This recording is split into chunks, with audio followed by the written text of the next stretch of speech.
Morjens! Näin syksyn tulleen ajattelin, että voisi olla ihan sopivaa puhua sadevarustuksesta. Sadehan on vaellustouhuissa ihan jonkinlainen ongelma.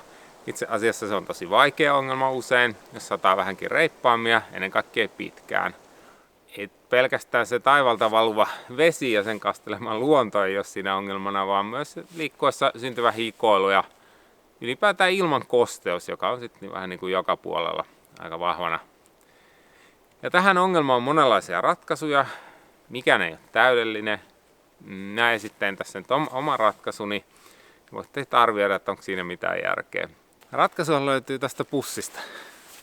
Älkää antako koo hämätä. Tää menee itse asiassa tosi pieneen tilaan tarvittaessa. Tää on reilu pussi, kun mä oon rinkassa niin paljon tilaa, että mä tykkään käyttää tätä niin pitää muuta tavaraa niin parin paikallaan. Ja muutenkin on iso pussi, niin helpoin laittaa siihen tavaraa ja ottaa pois. Täältä löytyy sadeviitta. Tai tämmönen niinku hihallinen poncho. Tää sinällään ei tunnu ehkä niin ihmeelliseltä, mutta tässä on ihan kivoja ominaisuuksia, joita katsotaan kohta. Plus sitten toinen olennainen osa ratkaisua on sitten tässä. Irtolahkeet eli chapsit.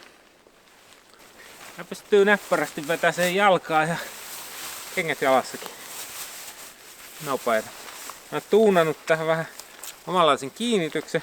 Semmoisen, että vaan tarranauhalla saa tosta laitettua vyöhön. Tähän on erilaisia muitakin ratkaisuja, mutta koen, että tää on niinku semmonen minulle helpoin. Näin. Ei mene pitkään laittaa näitä jalkaa.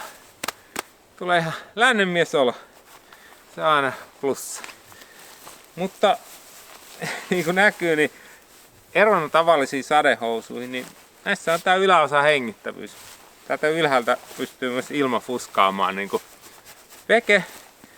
Tyyliseikat ei ehkä mieltä kaikkia, mutta tässä on se hyvä puoli, että kun laitetaan tuo sadevitta päälle, niin sittenhän kukaan ei huomaa sieltä alta, että näissä olisi mitään omituista. Lahkeessa on kiristysnyörit, niin saa nekin sitten kivasti tuohon. Noin. Tämä sadevitta on 3F UL Gearin tekemä. Se on monille varmaan tuttu merkki hyvin suositusta Lansan kevytteltosta.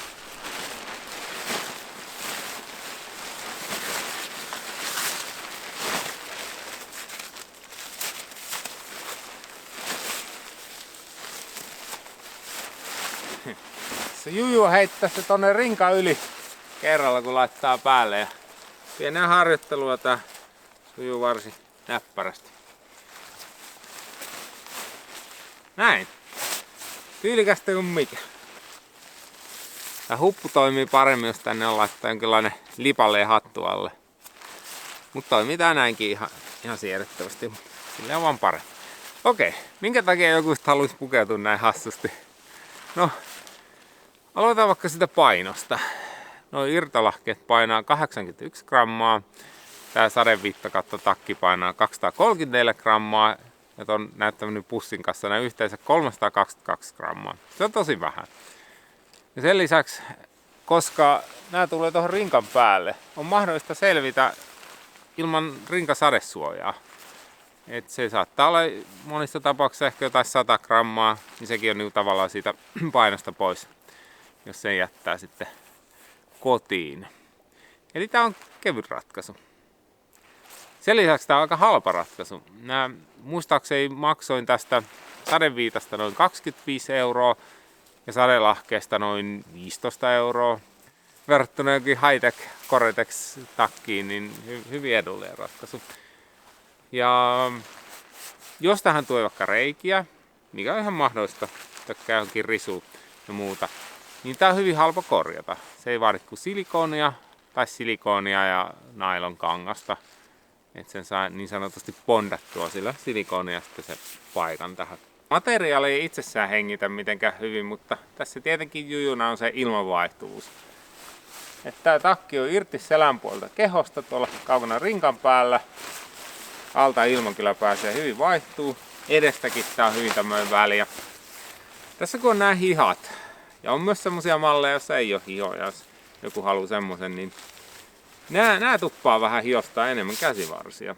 Kyllä se huomaa selvästi, kun tää on tästä aika tiukka.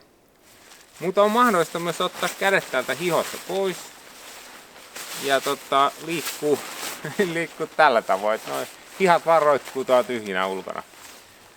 Ja sitten työntää kädet takaisin näihin kun tarvitsee. Mä kuitenkin tykkään, näin hihat on tässä olemassa, että jos pitää sateessa jotain askarella, niin ei sitten ole niin kuin verrattuna ihan semmoisiin useampiin ponchoihin, jossa on korkeintaan ihan lyhyt semmonen hihan tapainen, niin ei ole sitten käsivarret heti märkänä siinä sateessa.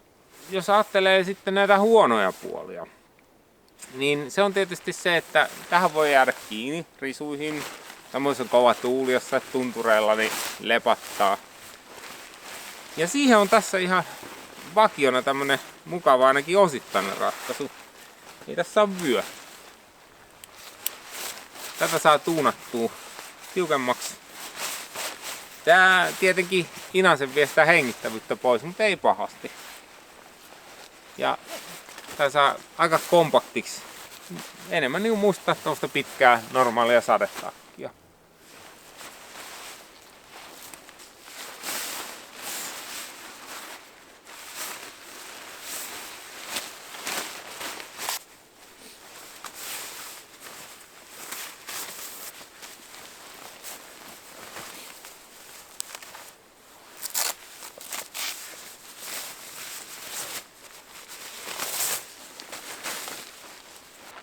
Tässä viitassa on vielä toinenkin todella hyödyllinen ominaisuus. Eli tää takana on 2 nappia. Kun nämä laittaa kiinni, niin se lyhentää tätä viittaa noin 30 senttiä. Ja se on hyvin hyödyllistä silloin, jos vaikka jättää rinkan selästä pois. Ja silloinhan tietenkin tämä viitta laskeutuu paljon alemmas, koska rinkka nostaa sitä ihan huomattavasti korkeammalle. Ja lyhyemmällä ihmisellä silloin ainakin saattaisi käydä niin, että tämä viitta alkaisi muuten laahata maata. Mutta laittaa nuo napit kiinni, niin se nostaa kivasti ylöspäin ja ei tule sitten semmoista ongelmaa siitä. Hyvin näppärä ominaisuus. Okei, joku voi tuumia, että eikö pelkästään toi viitta riittäisi. Tai mitä jos semmonen nykyaikainen sadehame tai sadekiltti, niin kuin jotkut ehkä haluaa sanoa. No, riippuu tavoitteesta. Jos haluaa pitää kengät kuivina, niin silloin kyllä pitäisi pitää housut kuivina. Ja sadehameenkin kanssa on se ongelma, että jos sillä kävelee parvukossa tai pusikossa, niin tuppaa ne housulahkeet kastumaan. Ja vesi tietenkin valuu alaspäin, se imeytyy sukkiin ja sitä kautta sitten se menee jopa vedenpitävän kengän sisälle. Eli se hyvä puoli tässä minun ratkaisussa on, että on niinku huomioitu sekin, että on varsikenkää, sitten siihen päälle kiristää ton lahkeen, niin ei sitä silleen niin kuin vesi pääse kastelemaan niitä lahkeita, eikä sitten myöskään pääse sinne kengän sisälle valumaan. Niin toihan niin kuin semmoinen huomioarvoinen seikka, että jos haluaa vähän tämmöistä kokonaisvaltaisempaa ratkaisua, jossa sitten pyrkii myös pitää niin kuin jalatkin kuivina.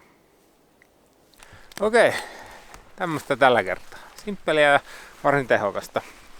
Jos heräsi kysymyksiä tai muuten tuli ajatuksia, niin laittakaa kommentteihin ja muistakaa liketellä ja jos ihan villiksi heittäydytte, niin tilatkaa vaikka kanava ja niin poispäin. Normisetti. Mä lähden kotiin. Alkaa nimittäin olla aika viili. Tässä kun paikalla on ja höpöttää, niin tulee helposti kylmä.